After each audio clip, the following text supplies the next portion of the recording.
ಓಂ ಶಾಂತಿ. ನೆನ್ನೆ ಕೇಳಿದ ಜಾನಕಿ ದಾದಿಯವರ ಧಾರಣಾ ತರಗತಿಯ ಮುಂದಿನ ಭಾಗ ಈ ದಿನ ನಾವು ಕೇಳೋಣ. अगर कारणे अकारणे कोई भी कुछ करता और उसके लिए भी हमारा संकल्प चलता तो उसमें भी हमारी एनर्जी ವೇಸ್ಟ್ ಜಾತಿ है.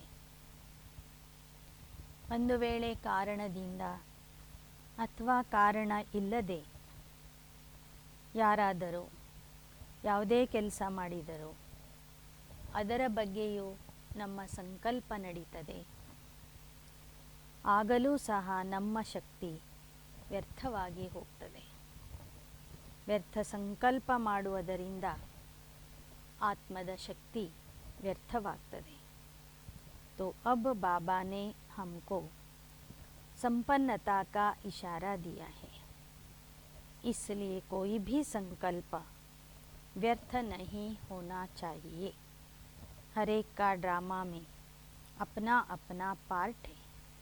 हम हर बात के पीछे शुभ सोचना, शुभ भावना रख कार्य व्यवहार में भी शुभ वृत्ति को अपनाना, शुभ भावना ही हमारी मुख्य सेवा है.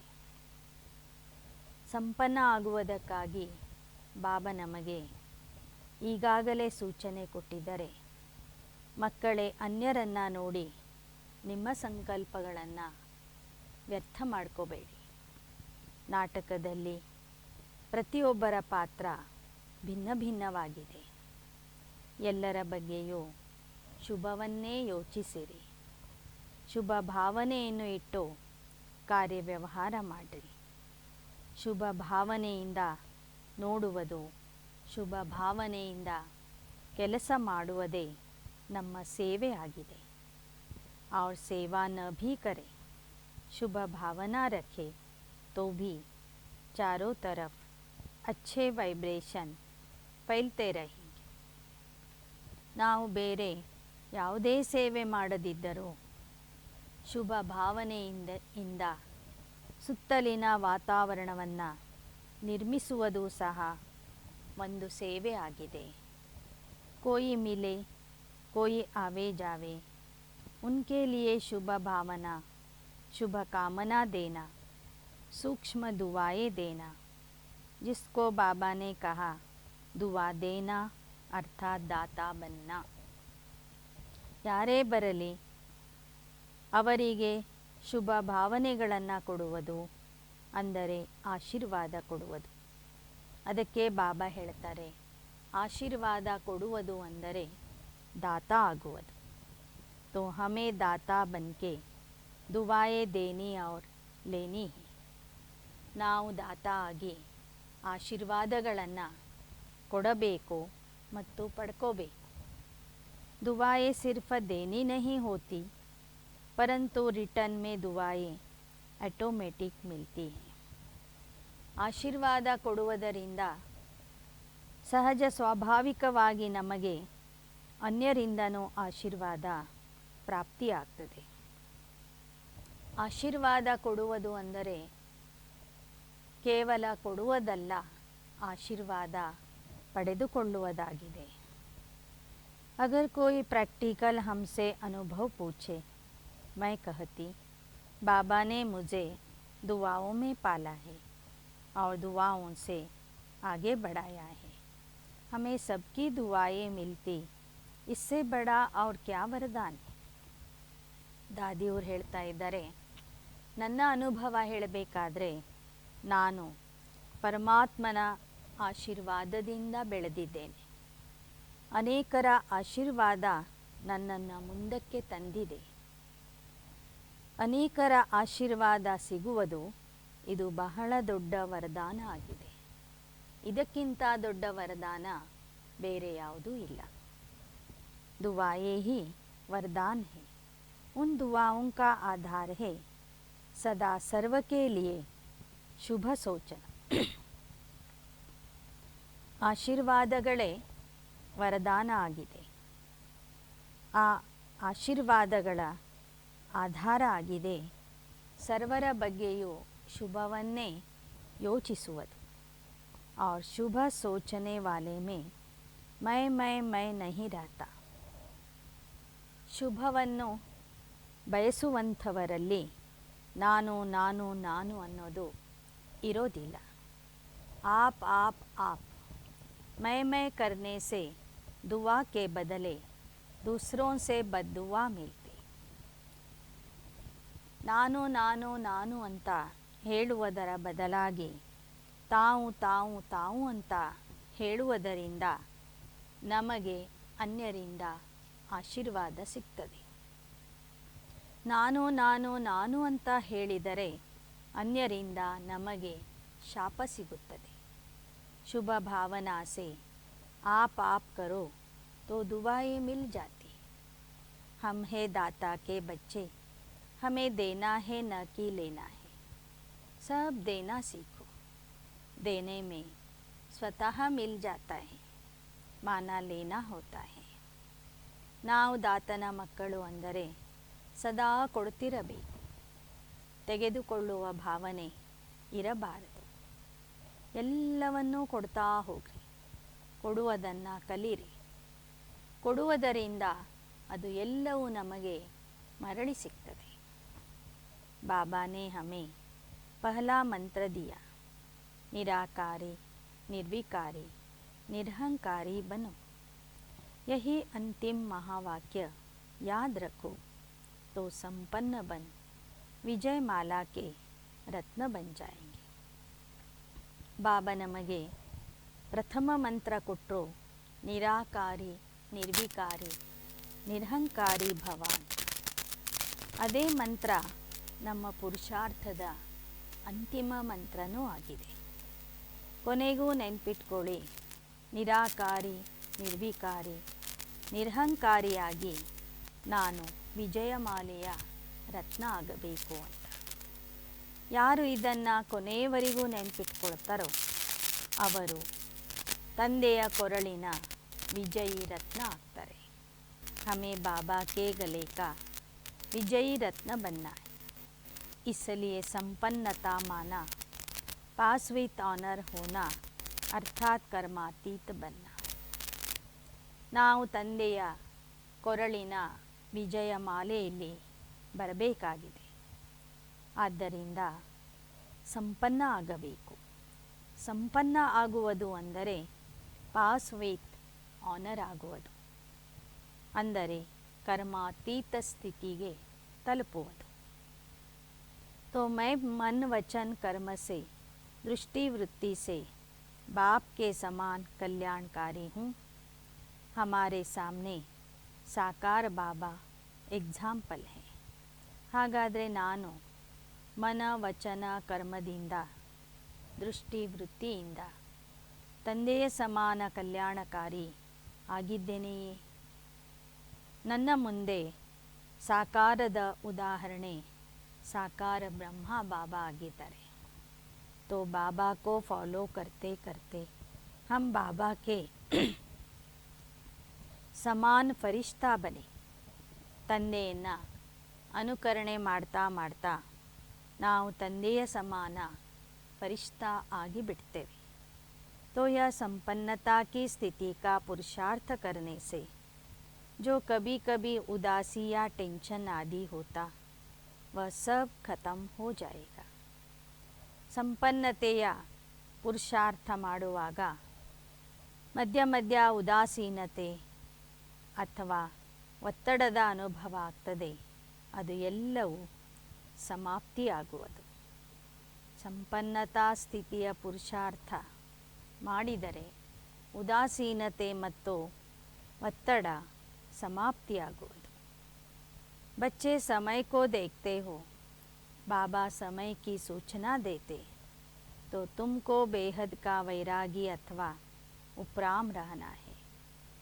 ಬಾಬಾ ಆಗಾಗ ನಮಗೆ ಸಮಯದ ಸೂಚನೆ ಕೊಡ್ತಿರ್ತಾರೆ. ಮಕ್ಕಳು ಸಹ ನೀವು ಸಮಯವನ್ನು ನೋಡ್ತಿರ್ತೀರಿ. ಈ ಸಮಯದಲ್ಲಿ ನೀವು ಬೇಹದ್ದಿನ ವೈರಾಗಿಯಾಗಬೇಕೋ ಅಥವಾ ಈ ಲೌಕಿಕ ಜಗತ್ತಿನಿಂದ ಅನಾಸಕ್ತ ಆಗಬೇಕು. जितना बेहद के वैरागी त्यागी बनेंगे अर्थात उपराम रहेंगे, उतना ऑटोमेटिकली हमारी याद की यात्रा पॉवरफुल होती जाएगी.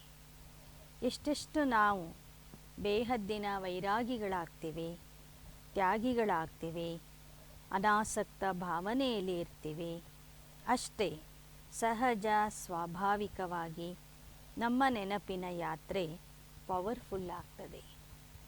इसलिए भिन्न भिन्न बाबा ने युक्तियाँ दी है. अशरीरी बनने का अभ्यास संपन्न बनने में हमें बहुत मदद करता है. ಅಶರೀರಿ ಆಗುವ ಅಭ್ಯಾಸ ಸಂಪನ್ನ ಆಗೋದಕ್ಕೆ ಬಹಳ ಸಹಾಯ ಮಾಡ್ತದೆ. ಅದಕ್ಕಾಗಿ ಬಾಬಾ ನಮಗೆ ಭಿನ್ನ ಭಿನ್ನ ಪ್ರಕಾರದ ಉಪಾಯಗಳನ್ನು ತಿಳಿಸಿದ್ದಾರೆ. हाँ, मेहनत तो ज़रूर लगती क्योंकि आखिर 63 जन्मों के संस्कार है. परंतु अगर आप सोचेंगे बड़ा मुश्किल है तो पास ही नहीं हो पाएंगे. ಪರಿಶ್ರಮ ಅಂತೂ ಪಡಲೇಬೇಕು. ಈ ಮಾರ್ಗದಲ್ಲಿ ಪರಿಶ್ರಮ ಇದೆ. ಏಕೆಂದರೆ 63 ಜನ್ಮಗಳ ಸಂಸ್ಕಾರಗಳನ್ನು ಪರಿವರ್ತನೆ ಮಾಡ್ಕೋಬೇಕು. ಆದರೆ ಇದು ಕಷ್ಟ ಅಂತ ತಿಳ್ಕೊಂಡ್ರೆ ನಾವು ಪಾಸಾಗಲಿಕ್ಕೆ ಸಾಧ್ಯವಿಲ್ಲ. अगर फेथ है कि हम ही पास होंगे तो ज़रूर पास होंगे. बाबा को हम अपना ऐसा चार्ट दिखाएंगे तो सहज हो जाएगा. ಆದರೆ ಒಂದು ವೇಳೆ ವಿಶ್ವಾಸದಿಂದ ನಾನೇ ಪಾಸ್ ಆಗ್ತೀನಿ ಅಂತ ಅಂದ್ಕೊಂಡ್ರೆ ಅವಶ್ಯವಾಗಿ ನೀವು पास ಆಗ್ತೀರಿ. मैं समझती कि बाबा ने फर्स्ट टाइम यह 6 मास का टाइम बांध के दिया है. मैंने नहीं समझा कि बाबा ऐसे 6 मास का टाइम देगा. हमें तो ವಂಡರ್ लगा. ದಾದಿಯವರು ಹೇಳ್ತಾ ಇದ್ದಾರೆ, ಇದು ಮೊದಲನೇ ಸಲ ಬಾಬಾ ನಮಗೆ 6 ಮಾಸದ ಮಾರ್ಜಿನ್ ಹಾಕಿ ಕೊಟ್ಟಿದ್ದಾರೆ. 6 ಮಾಸಗಳಲ್ಲಿ ನೀವು ಸಂಪನ್ನ ಆಗಿ ತೋರಿಸಿರಿ, ಕರ್ಮಾತೀತ ಆಗಿರಿ ಅಂತ ಬಾಬಾ ಹೇಳಿದ್ದಾರೆ. बाबा आप तो सब बच्चों को उड़ती कला का वरदान देके उड़ा के ले जाना चाहते. उड़ने के बिना अब पैदल करने की बात खत्म. ಕೇವಲ 6 ತಿಂಗಳಲ್ಲಿ ನಾವೆಲ್ಲರೂ ಆ ಕರ್ಮಾತೀತ ಸ್ಥಿತಿಗೆ ತಲುಪಬೇಕಾದ್ರೆ ಬಾಬಾ ನಮ್ಮನ್ನು ಹಾರಿಸಲಿಕ್ಕೆ ನೋಡ್ತಾ ಇದ್ದಾರೆ ವಿನಃ ನಡೆಯುವ ಪುರುಷಾರ್ಥ ಮಾಡಿದರೆ ನಾವು ಗುರಿಯನ್ನು ತಲುಪಲು ಸಾಧ್ಯವಿಲ್ಲ. ಉಡೋ ಉಡಾವು ಉಡ್ತೇ ಚಲೋ ಬಸ್. ದಾದಿಯವರು ಹೇಳ್ತಾ ಇದ್ದಾರೆ, ಬಾಬಾ ಹೇಳುವ ಹಾಗೆ ಈಗ ಹಾರುವ ಕಲೆಯ ಪುರುಷಾರ್ಥ ಮಾಡಿರಿ. ನೀವು ಹಾರ್ತಾ ಇರಿ, अन्यरन्नू हारिसिरी, साको. अब पैदल मेहनत से नहीं चलना है, परंतु उड़ती कला में उड़ के जाना है. जब उड़ती कला में उड़ेंगे तभी संपन्नता के समीप सहज आएंगे. जब प्लेन उड़ जाता है तो बाकी सब नीचे रह जाते, बादलों से भी पार हो जाते. तो हमें सब बातों रूपी बादलों से पार जाना है. ಈಗ ನಾವು ಹಾರುವ ಕಲೆಯ ಪುರುಷಾರ್ಥ ಮಾಡಿ ಸಂಪನ್ನತೆಯ ಸ್ಥಿತಿಗೆ ತಲುಪಬೇಕಾಗಿದೆ.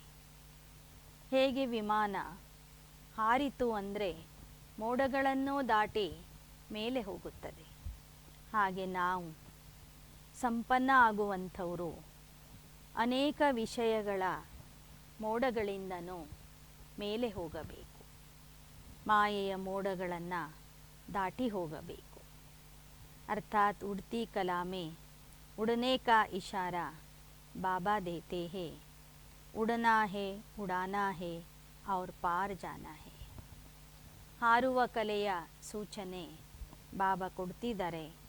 ನಾವು ಹಾರಬೇಕು, ಇತರರನ್ನು ಹಾರಿಸಬೇಕು ಮತ್ತು ಎಲ್ಲರೂ ಆ ದಡಕ್ಕೆ ಹೋಗಿ ಸೇರಬೇಕು. हमें आया कि अभी कॉल ऑफ टाइम के प्रोग्राम चल रहे हैं, तो बाबा ने हमें भी कॉल ऑफ टाइम दिया. 6 मास नहीं सोचना, पर 6 दिन सोच के चलना. हमारा हर एक कोर्स सप्ताह का है. कितनी गुह्य नॉलेज, और कहते हैं ओनली 1 वीक. तो 6 मास को 1 वीक समझ खुद को आगे बढ़ाना है. ಮಧುಬನದಲ್ಲಿ ವಿದೇಶಿಯರ ಸಲುವಾಗಿ ಕಾರ್ಯಕ್ರಮ ಮಾಡ್ತಾರೆ, ಕಾಲ್ ಆಫ್ ಟೈಮ್ ಅಂತ, ಸಮಯದ ಕರೆ ಅಂತೇಳಿ. ಹಾಗೆ ಬಾಬನೂ ಸಹ ನಮಗೆ ಸಮಯದ ಬಂಧನ ಹಾಕಿಕೊಟ್ಟಿದ್ದಾರೆ. ಅದಕ್ಕೆ 6 ಮಾಸ ಅಂತ ತಿಳ್ಕೊಬಾರ್ದು, 6 ದಿನದಲ್ಲಿ ಆ ಕೆಲಸ ಮಾಡಿ ತೋರಿಸುತ್ತೇವೆ ಅಂತ ಹೇಳಬೇಕು. ನಮ್ಮ ಜ್ಞಾನ ಎಷ್ಟೊಂದು ವಿಸ್ತಾರವಾದಂಥದ್ದಾಗಿದೆ, ಶ್ರೇಷ್ಠವಾದಂಥದ್ದಾಗಿದೆ.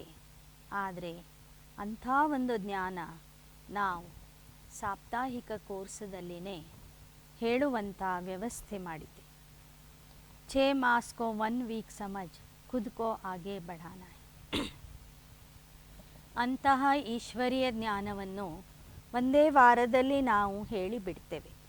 ಹಾಗೆ ಬಾಬಾ ನಮಗೆ 6 ಮಾಸಗಳ ಸಮಯ ಏನು ಕೊಟ್ಟಿದ್ದಾರೆ, ಅದು ಕೇವಲ 6 ದಿನಗಳು ಅಥವಾ 1 ವಾರ ಅಂತ ತಿಳ್ಕೊಂಡು, 1 ವಾರದ ಸಮಯ ಬಾಬಾ ನಮಗೆ ಕೊಟ್ಟಿದ್ದಾರೆ ಅಂತ ತಿಳಿದುಕೊಂಡು ನಾವು ಹಾರುವ ಪುರುಷಾರ್ಥ ಮಾಡಬೇಕಾಗಿದೆ. ಬಾಬಾ जानते हैं पैदल करने के बदले उड़ने के लिए पंख दिया है, और पंख मिला है कि तुम्हें संपन्न बनना है. समीपता को लाना है. संपन्नता के समीप आओ, तब प्रत्यक्षता होगी. चतुर बाबा ने बहुत छोटी बात दी, परंतु बाबा को हम थैंक्स कहे, जो बाबा बच्चों में इतना बल भरता, हिम्मत देता. तो क्यों नहीं फिर कहेंगे कि बाबा, हम अपनी हिम्मत से, आपकी मदद से आप समान फरिश्ता बनेंगे, संपन्न बनेंगे. ಬಾಬಾ ಕೇವಲ ನಮಗೆ ಹಾರುವುದಕ್ಕೆ ಹೇಳ್ತಾ ಇಲ್ಲ, ಆದರೆ ಹಾರುವುದಕ್ಕಾಗಿ ಬೇಕಾದ ರೆಕ್ಕೆಗಳನ್ನು ಕೊಡ್ತಾ ಇದ್ದಾರೆ. ಸಾಹಸ ಮತ್ತು ತಮ್ಮ ಸಹಯೋಗದ ರೆಕ್ಕೆಯಿಂದ ನೀವು ಫರಿಷ್ಠಾ ಆಗಿ ಹಾರ್ತಾ ಇರಿ ಅಂತ ಬಾಬಾ ಹೇಳ್ತಾರೆ. ಸಾಹಸದ ರೆಕ್ಕೆ ನಿಮ್ಮದು, ಸಹಯೋಗದ ರೆಕ್ಕೆ ನನ್ನದು ಅಂತನೂ ಬಾಬಾ ಇಲ್ಲಿ ಹೇಳ್ತಾ ಇದ್ದಾರೆ. ऐसी गुड रिपोर्ट चारों तरफ से आती जाएगी, तो हम भी बाबा को कहेंगे हमने ऐसा पुरुषार्थ किया है. ಈ ಥರದ ಪುರುಷಾರ್ಥ ಮಾಡಿ ತಂದೆಗೆ ನೀವು ರಿಪೋರ್ಟ್ ಕೊಡಿ. ಬಾಬಾ, ನೀವು ಹೇಳಿದ ಹಾಗೆ ಪುರುಷಾರ್ಥ ಮಾಡಿದ್ದೇವೆ. आप अभी ऊपर से नीचे आओ, आकर सभी को इनाम दो. कोई फर्स्ट आता है तो उनको इनाम मिलता है ना, तो फर्स्ट नंबर में आओ, बाबा से इनाम लो. जब बाबा बच्चों की ऐसी स्थिति देखेंगे तो इनाम देने के लिए कोई सेरेमनी करेंगे. ದಾದಿಯು ಹೇಳ್ತಾ ಇದ್ದಾರೆ, ಇಂಥ ಪುರುಷಾರ್ಥವನ್ನು ಮಾಡಿ ನೀವು ಬಾಬನಿಗೆ ನಿಮ್ಮ ಚಾರ್ಟನ್ನು ಕಳಿಸ್ರಿ, ರಿಪೋರ್ಟನ್ನು ಕಳಿಸ್ರಿ.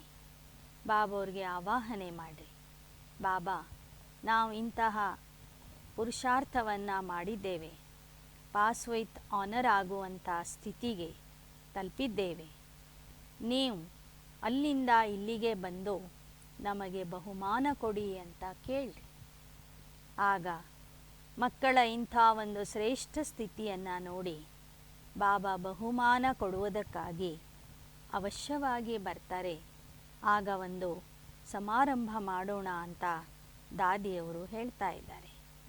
ಲೇಕಿನ್ ಪಹಲೆ ಅಪ್ನಿ ಐಸಿ ಅಪಾರ ಖುಷಿ ಕಿ ಆನಂದ ಕಿ ಸ್ಥಿತಿ ಬನಾನ. ಆದರೆ ಮೊದಲು ನಿಮ್ಮ ಸ್ಥಿತಿಯನ್ನು ಅಪಾರ ಖುಷಿಯ ಸ್ಥಿತಿ, ಆನಂದದ ಸ್ಥಿತಿಯನ್ನಾಗಿ ಮಾಡಿಕೊಳ್ಳಿ. ಹರ್ ಕದಂ ಹರ್ ಸಂಕಲ್ಪ ಶ್ರೀಮತ್ ಪರ್ ಚಲನಾ ಹೈ. श्रीमत है हमारी लाइन, बॉर्डर लाइन मिलती है ना, तो श्रीमत है हमारे को कदम बाय कदम आगे बढ़ने के इशारे। श्रीमत अनुसार सेवा की यह देखते रहो। हमें श्रीमत को सामने रखना है तो सहज संपन्न हो जाएंगे, क्योंकि श्रीमत में ही दुआएं हैं, यही आज्ञाएं हैं। ನಾವು ಆ ಸಂಪನ್ನ ಸ್ಥಿತಿಗೆ ತಲುಪಬೇಕಾದ್ರೆ ಶ್ರೀಮತನೇ ಅದಕ್ಕೆ ಆಧಾರ. ಶ್ರೀಮತವನ್ನು ಮುಂದೆ ಇಟ್ಟುಕೊಂಡು ಅದರಂತೆ ಪುರುಷಾರ್ಥ ಮಾಡ್ತಾ ಹೋಗ್ರಿ, ಆಗ ಸಹಜ ಸಂಪನ್ನ ಆಗುವಿರಿ. ಶ್ರೀಮತದಲ್ಲಿ ನಮಗೆ ಆಶೀರ್ವಾದ ಸಿಗ್ತದೆ, ಶ್ರೀಮತನೇ ನಮಗೆ ಆಜ್ಞೆ ಆಗಿದೆ. ಉಸ್ಮೇ ಚಲನೆ से अपनी स्थिति बहुत अच्छी बेफिक्र वाली बन जाती है, बेफिक्र बादशाह बन जाते हैं. ಶ್ರೀಮತ ನಮ್ಮನ್ನು ನಿಶ್ಚಿಂತ ಚಕ್ರವರ್ತಿಯನ್ನಾಗಿ ಮಾಡ್ತದೆ. ಆ ಥರ ನಿಶ್ಚಿಂತ ಚಕ್ರವರ್ತಿ ಆಗಬೇಕು, 100ರಷ್ಟು ಅಂಕಗಳನ್ನು ಪಡೆದುಕೊಂಡು ಪಾಸ್ ವಿತ್ ಆನರ್ ಆಗಬೇಕು ಅಂತ ದಾದಿಯವರು ವಿಶೇಷವಾಗಿ ಈ ತರಗತಿಯಲ್ಲಿ ತಿಳಿಸಿಕೊಡ್ತಾ ಇದ್ದಾರೆ. ಅಚ್ಚಾ, ಓಂ ಶಾಂತಿ.